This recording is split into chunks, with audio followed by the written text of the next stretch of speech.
Isang mapayapang araw sa iyo at welcome sa Biblical Education for Shepherd Training. Ang pag-aaralan natin ngayon ay bahagi ng Biblical Studies ang New Testament Formation. Ang pagbubuo ng bagong tipan.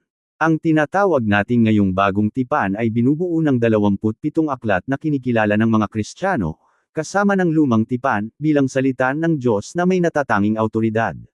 Ngunit hindi agad malinaw kung bakit ang tiyak na kalipunan ng mga akdang ito, na pinili mula sa iba pang mga sulating Kristiyano noong unang siglo, ang tinanggap at kinilala ng simbahan bilang mga aklat ng bagong tipan.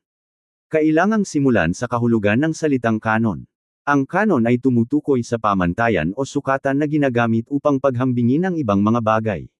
Ginagamit ito kapag tinutukoy ang parehong lumang tipan at bagong tipan.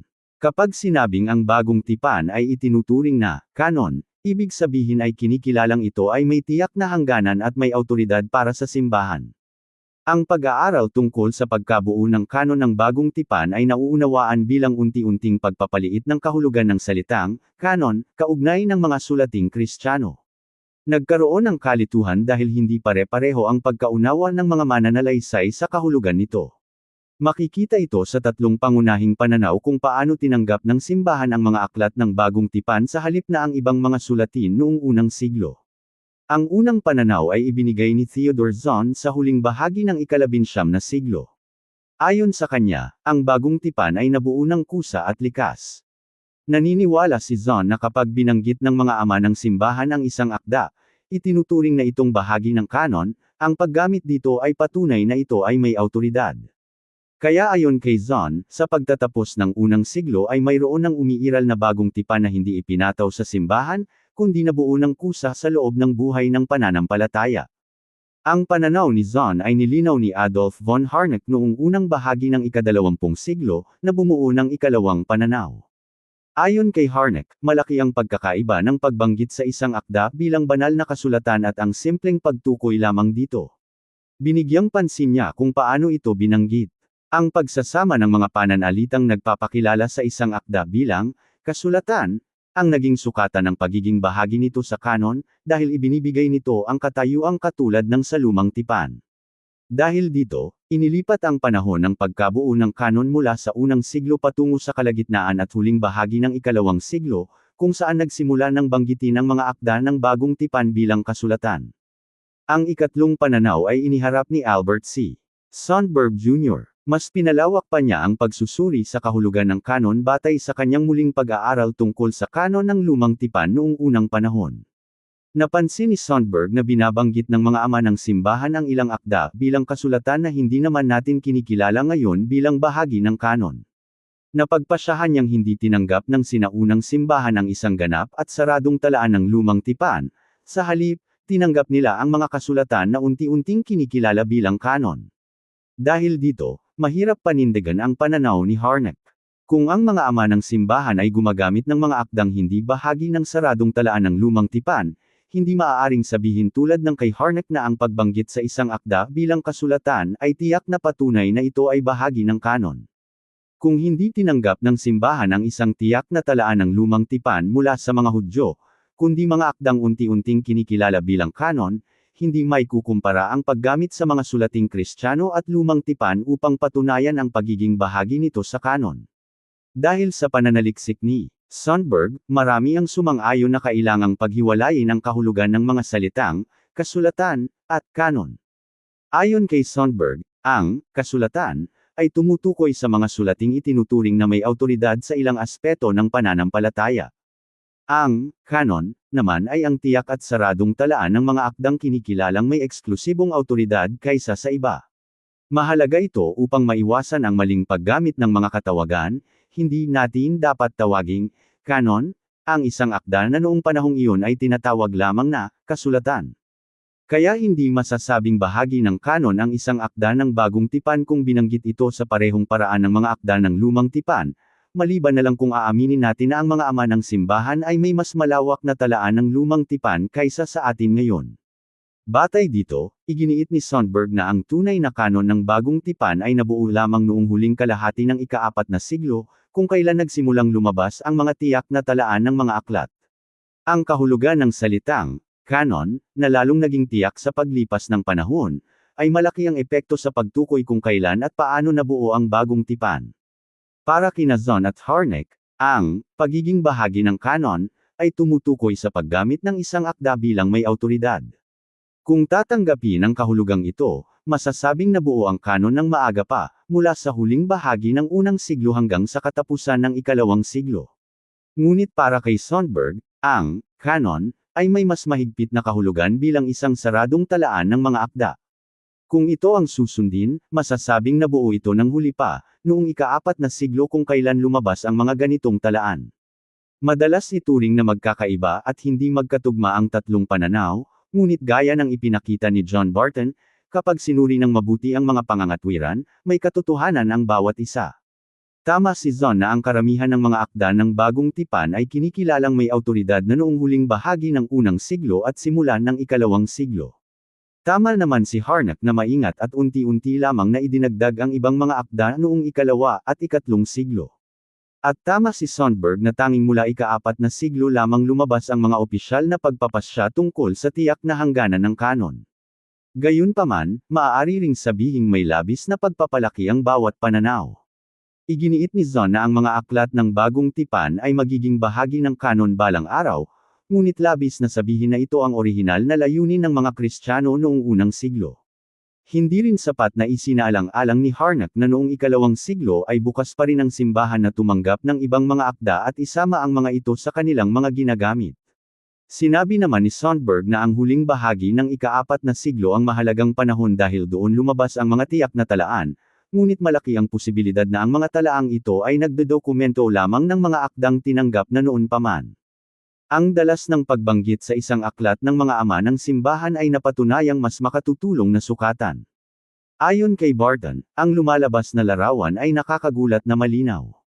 Mula pa noong panahon ng mga unang tagasunod ng mga apostol, ang mga ebanghelyo ni Mateo, Marcos, at Lucas, ang ika-4 na ebanghelyo, at ang mga pangunahing liham ni Pablo ay binabanggit ng mas madalas kaysa sa inaasahan kung ituturing nating pantay-pantay ang kahalagahan ng lahat ng bahagi ng kasalukuyang bagong tipan. Sa kabilang dako, ang natitirang bahagi ng bagong tipan, kasama ang gawa ng mga apostol, ay mas mababa ang antas ng paggamit.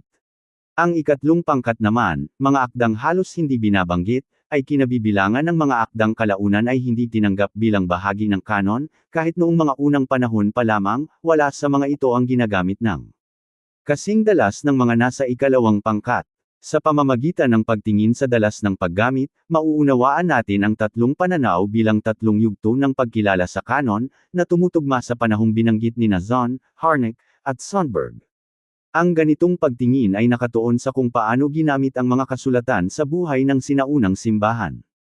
Sa unang yugto, ang mga pangunahing bahagi ng kasalukuyang bagong tipan ay nagsisimula ng ituring na pangunahing mga akda ng pananampalataya. Ang pagkilala sa mga ito ay natapos bago pa man magwakas ang unang siglo. Sa teknikal na kahulugan, hindi pa ito isang ganap at saradong talaan, ngunit mali ring sabihing wala pa namang kinikilalang pangunahing kalipunan ng mga sulatin. Sa ikalawang yugto, noong ikalawa at ikatlong siglo, ang ilang iba pang akda ay nagsimula ng mas madalas gamitin, na nagpapahiwatig ng kanilang pagtanggap, ngunit hindi pa tahasang kinikilala ang mga ito bilang bahagi ng kanon. Sa yugtong ito, hindi pa malinaw ang pagkakaiba ng mga akda sa loob at labas ng hinaharap na kanon. Ang pagkakaiba ay nakikita lamang sa dami ng paggamit, madalas gamitin, bihirang gamitin, o ipinagbabawal gamitin. Bagamat hindi na lumawak pa ang pangunahing kalipunan, wala pa ring formal na layunin na bumuo ng isang tiyak at saradong talaan. Kaya sa panahong ito, hindi pa wasto ang paghahati sa bahagi ng kanon at hindi bahagi ng kanon. Sa ikatlong yugto, noong ika-4 na siglo, dumami ang mga talaan ng mga kinikilalang akda, na nagpapakita ng malinaw na pag-iisip ng simbahan tungkol sa isang saradong kanon. Ngunit dapat nating tandaan na kahit sa panahong ito ay mahirap pa ring sabihing ganap na sarado ang talaan, dahil may mga akdang nasa ilang talaan ngunit wala sa kasalukuyang kanon. Mayroon ding ilang akdang nasa ating kasalukuyang talaan ngunit wala sa ibang mga lumang talaan. Sa halip na isipin na mayroon ng ganap na saradong bagong tipan noong ikalawang siglo na siyang tanging pinagkukunan ng turo ng simbahan, ang ganitong pagtingin sa tatlong yugto ay nagtuturo sa atin na unawain kung paano sinuri at tinanggap ng simbahan ang mga akdang naging bahagi ng kanon. Maaari nating sabihing mayroon ng kinikilalang mga kasulatang may awtoridad noong unang siglo, ngunit hindi masasabing ang kalipunang ito ay ganap na sarado hanggang sa ika-5 siglo. Dahil nakatuon sa paggamit ng mga kasulatan, binuo ng mga mananalaysay ang tinatawag na mga pamantayan ng pagiging bahagi ng kanon, mga katangian na dapat taglayin ng isang akda upang matanggap. Hindi ibig sabihin ito ay mayroong tahasang listahan ng mga panuntunang sinusunod ng sinaunang simbahan bago tanggapin o tanggihan ang isang akda. Ang mga pamantayang ito ay ating ginagamit upang maunawaan kung bakit ang ilang akda ay mas pinahahalagahan kaysa sa iba noon. Ang mga ito ay hango sa pagsusuri sa mga isinulat ng mga ama ng simbahan at sa kanilang paggamit ng mga akda. Hindi natin dapat ituring ang mga ito bilang mahihigpit na batas, at mahirap ding ayusin ang mga ito ayon sa kahalagahan dahil hindi ito ginamit ng pare-pareho at tiyak noon. Sa halip, ang mga pamantayang ito ay gumagana ng sabay-sabay at magkakaugnay. Bukod dito, iba ang bigat na ibinibigay ng iba't ibang simbahan at pinuno sa bawat pamantayan, kaya naman may ilang akdang matagal bago tinanggap ng buong simbahan. Ang unang pamantayan ay ang pagkakaugnay sa mga apostol. Bagamat maaaring ibig sabihin nito ay isinulat ng isang apostol, hindi ito ang tanging kinakailangan. Ang ilang bahagi ng bagong tipan ay tinanggap dahil kinikilalang isinulat ng mga apostol, tulad ng mga liham ni Pablo. Ngunit ang ibang mga akda ay tinanggap dahil may malapit na ugnayan sa kanilang mga turo. May ilang akdang nahirapang makamit ang pangkalahatang pagtanggap. Ang pinakakilalang halimbawa ay ang aklat ng mga Hebreo. Ayon kay Origen ng Alexandria, mga taong 184 hanggang 253 AD, kung ako ang tatanungin, sasabihin kong ang kaisipan ay galing sa apostol, ngunit ang estilo at pagkakasulat ay galing sa isang taong naalala ang mga turo ng apostol at isinulat ito ng maayos. Kaya kung may simbahang naniniwalang si Pablo ang sumulat nito, nararapat itong purihin. Hindi naman walang dahilan kung bakit itinuring ng mga nauna sa atin na kay Pablo ito. Ngunit kung sino talaga ang sumulat, tanging Diyos lamang ang nakakaalam. Kahit na naniniwala si Origen na mali ang mga nagsasabing kay Pablo ito isinulat, hindi niya tinanggihan ang akda. Sa halip, tinanggap niya ito dahil ang mga turo nito ay naaayon sa mga aral ng mga apostol. Ang ikalawang pamantayan ay ang pagiging tama ng aral o ortodoksya. Ibig sabihin, ang nilalaman ng akda ay naaayon sa pananampalatayang ipinasa ng mga apostol. Makikita ito sa naging pasya ni Serapion ng Antioquia noong unang bahagi ng ika-3 siglo. Ayon kay Eusebio, sumulat si Serapion ng pagsalungat sa tinatawag na Ebanghelyo ni Pedro, na naging sanhi ng pagkaligaw ng isang parokya sa ilalim ng kanyang pamumuno. Ang simbahan sa Roses ay gumagamit ng aklat na ito sa kanilang pagtuturo at pagsamba. Noong una ay hindi ito ikinabahala ni Serapion, naniniwala siyang hawak nila ang tunay na pananampalataya, at kayang kilalanin ang katotohanan. Ngunit nang makuha niya ang kopya at basahin ito, nalaman niyang mali ang kanyang akala. Natuklasan niyang itinuturo nito ang paniniwalang tinatawag na dogmatismo, na itinuturing na maling aral ng simbahang ortodokso. Kaya naman, tinanggihan niya ito dahil salungat ito sa tunay na pananampalataya. Ipinapakita nito kung paano ginamit ang katumpakan ng aral bilang pamantayan. Hindi sumangguni si Serapion sa isang talaan ng bagong tipan upang makita kung kasama ang Ebanghelyo ni Pedro, ang kanyang sukatan ay ang pagtutugma nito sa tunay na pananampalataya. Ang kanyang isyo ay hindi ang paggamit ng isang akda na wala sa kanon, kundi ang hindi pagkilala ng simbahan na mali ang mga aral nito. Ang tinatawag na patakaran ng pananampalataya, ang nagsilbing pamantayan noon, ang panukat kung tama o mali ang mga turo at akda. Tinawag ito ni R.P.C. Hansen na gabay sa pagpapakahulugan ng kasulatan ng simbahan noong ika-2 at ika-3 siglo. Maging ang mga sulating kalaunan ay naging bahagi ng bagong tipan ay sinuri gamit ang patakarang ito. Ang ika-3 pamantayan ay ang pagiging pangkalahatan at matagal ng paggamit. Maipapaliwanag ito ng mabuti sa pananaw ni Agustin, 354 hanggang 430 AD, sa pagpili ng mga banal na kasulatan, dapat sundin ang hatol ng nakararami sa mga simbahang Katoliko, at sa mga ito, dapat bigyan ng mataas na pagpapahalaga ang mga simbahang itinuturing na sentro ng mga apostol at tumanggap ng mga liham. Kaya, sa paghuhusga sa mga kasulatan, dapat sundin ang sumusunod, bigyang halaga ang mga tinatanggap ng lahat ng simbahan kaysa sa mga hindi tinatanggap ng ilan. Sa mga akdang hindi tinatanggap ng lahat, bigyang pansin ang mga sinusuportahan ng nakararami at ng mga simbahang may mas mataas na katayuan kaysa sa mga sinusuportahan lamang ng kaunti at ng mga simbahang hindi gaanong kilala. Ngunit kung sakaling ang ilang aklat ay tinatanggap ng nakararami, habang ang iba naman ay tinatanggap ng mga pinakakilalang simbahan, bagamat hindi ito madalas mangyari, sa palagay ko ay dapat ituring na magkapareho ang bigat ng kanilang awtoridad. Para kay Agustin, ang malawakang paggamit ng isang akda ay malaking dahilan upang ito ay tanggapin. Ang mga simbahang tulad ng Roma, Antioquia, Alexandria, at Constantinople ay binibigyan ng mas mataas na pagpapahalaga. Kung may akdang tinatanggap ng lahat at mayroon namang hindi, ang tinatanggap ng lahat ang dapat piliin. Sa mga akdang hindi pa tinatanggap ng lahat, ang sinusuportahan ng mas marami at ng mga kilalang simbahan ang dapat unahin. Binanggit din ni Agustin ang pambihirang pagkakataon kung saan magkaiba ang pinagkukunan ng nakararami at ng mga kilalang simbahan, kung mangyari ito, ipinapayo niyang tanggapin ang parehong akda. Ipinapakita nito ang katotohanan sa sinaunang simbahan, upang matanggap ang isang akda, dapat itong kilalanin at pahalagahan bilang kasulatan ng isang lokal na simbahan. Sa unti-unti at malawakang paggamit, tumataas ang antas ng pagkilala rito sa buong simbahan.